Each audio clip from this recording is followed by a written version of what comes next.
Welcome to NeoX Signals, the first in a new series exploring the creative pulse of our build in Second Life, NeoExtropia. Now, in this episode, we sat down with digital artist Oksana Susenko in anticipation of her first exhibit in Second Life, opening October 18th, 2025, at the Future Rain Gallery in NeoExtropia. We talked about art, color, memory, and the spark that drives creation. It's a conversation about emotion and technology, about the little bit of magic that hides inside every image.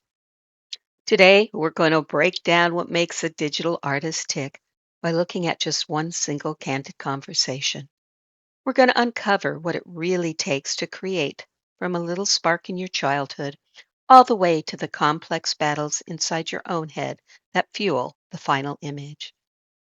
So let's kick things off with a feeling that every creative person gets. What happens when your own eye is your toughest critic? This quote from the artist Oksana Susenko really gets to the core of that problem, that gap between how she sees her work and how everybody else does. We're going to follow Oksana's journey as she gets ready for her very first gallery show at the Future Rain Gallery in NeoExtropia in Second Life. We're using one conversation to map out her entire creative DNA. And to really get to it, we're going to break it down into four key parts. All right, first up, every artist has a story, right? What's so cool about Oksana's is that it doesn't start with some fancy digital tool or a bunch of art classes. Nope. It all begins with a simple, almost forgotten memory from when she was a kid. Yeah, her path was definitely not a straight line.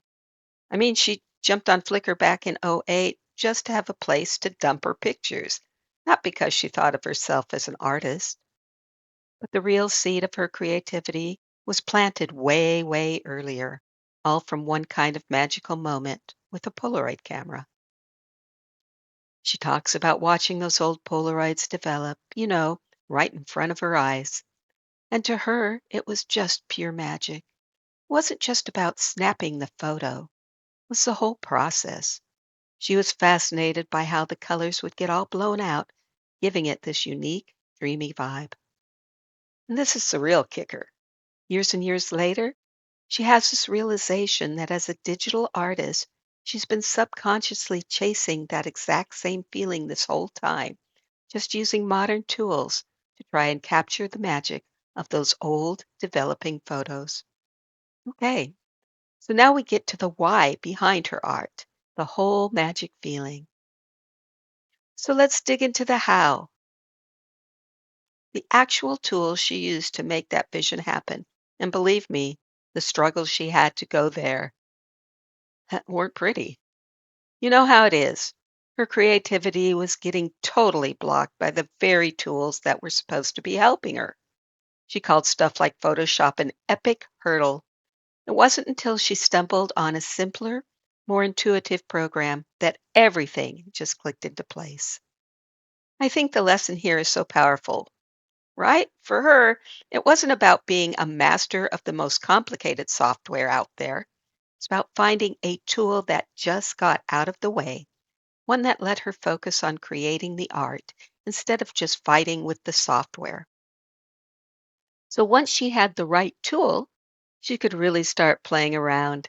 She mentioned she uses the hell out of HDR, the high dynamic range, basically her technique that just blows up the range of colors and contrast in a picture that makes it way richer. Think of it like Dolby Vision on a real fancy TV. And wow, you can absolutely see the results of that in her final pieces.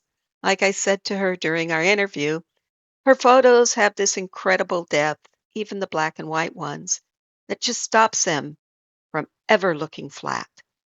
All right, so we've got her story and her tools, but now we're going to get into the really deep stuff, the emotional engine that drives everything.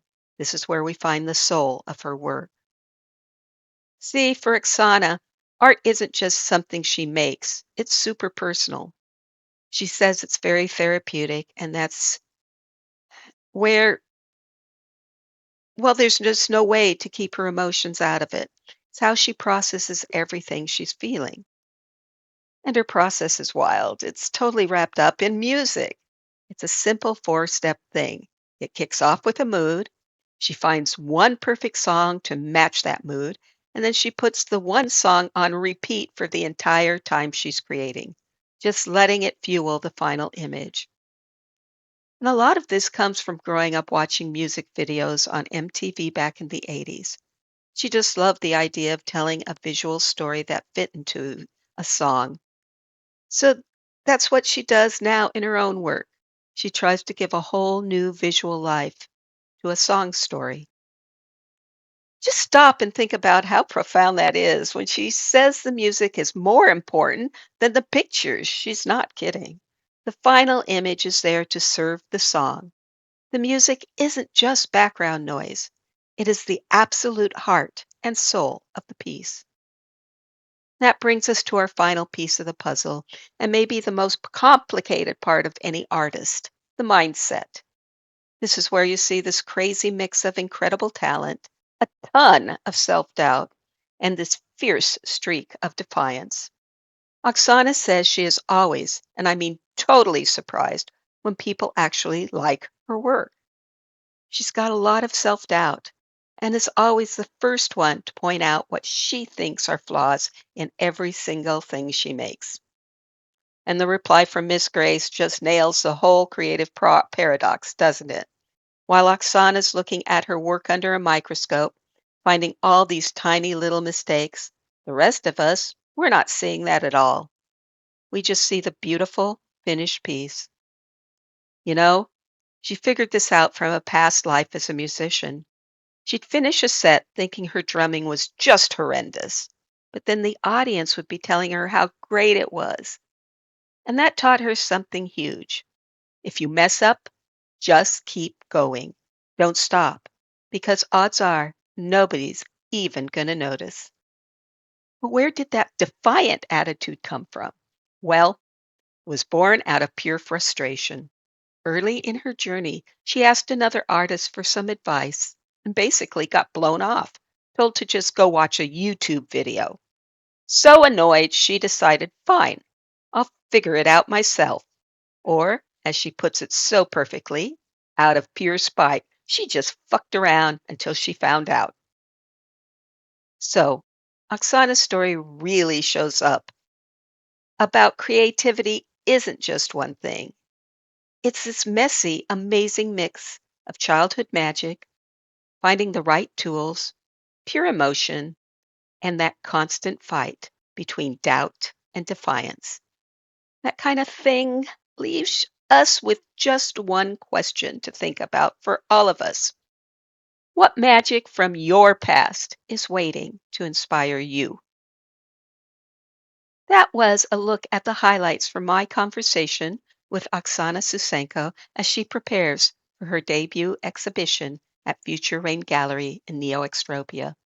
Her work reminds us that creativity lives in both the tools we master and the feelings we can't quite control, and that the distance between the two is where the art happens. NeoX signals will return every 2 weeks with new voices from across the build artists, builders, thinkers, and wanderers, all shaping what comes next. Until then, I'm Grace Aeon. Thanks for listening.